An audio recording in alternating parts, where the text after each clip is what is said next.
Le 13 décembre, soit 2 jours avant le triste anniversaire de la disparition de Delphine Jubilard, une reconstitution des faits est organisée par les autorités, afin de comprendre le mieux possible comment s'est déroulée l'ultime nuit de l'infirmière tarnaise et maman de Louis, 7 ans, et Elia, 3 ans.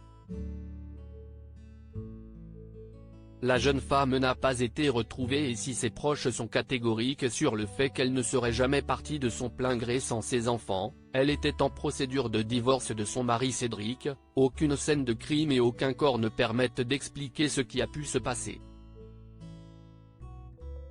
Nous avons appris que des journalistes tentaient de négocier leur présence chez des riverains, pour déjouer le périmètre de sécurité qui sera mis en place ce jour-là, a indiqué à Actu Toulouse une source bien informée.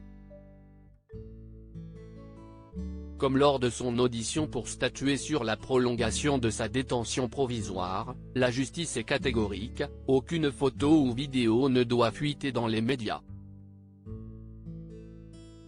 Car il faut à tout prix éviter une situation choquante telle que celle d'une autre affaire très médiatisée, celle de Jonathan Daval.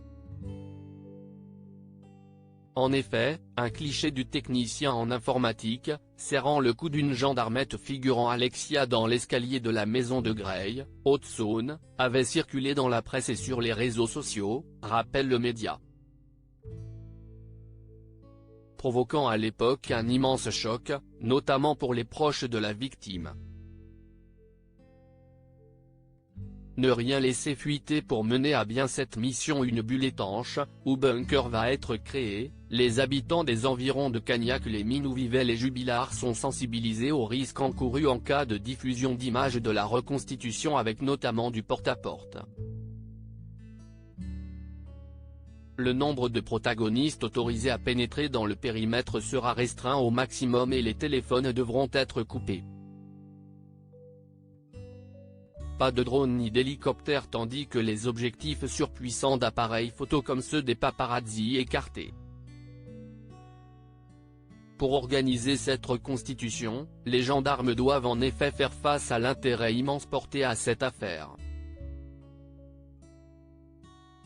À tel point que le présumé coupable en détention provisoire, son époux Cédric Jubilard, est à l'isolement et se considère comme une star. Très attendue, cette reconstitution pourrait attirer curieux et paparazzi, or, les forces de l'ordre veulent à tout prix éviter le traumatisme lié à l'affaire Daval. Le but de cette reconstitution sera notamment de comprendre pourquoi des cris ont pu être entendus par des voisines, mais pas par le reste du voisinage. Cédric Jubilard reste présumé innocent des faits qui lui sont reprochés jusqu'au jugement définitif de cette affaire.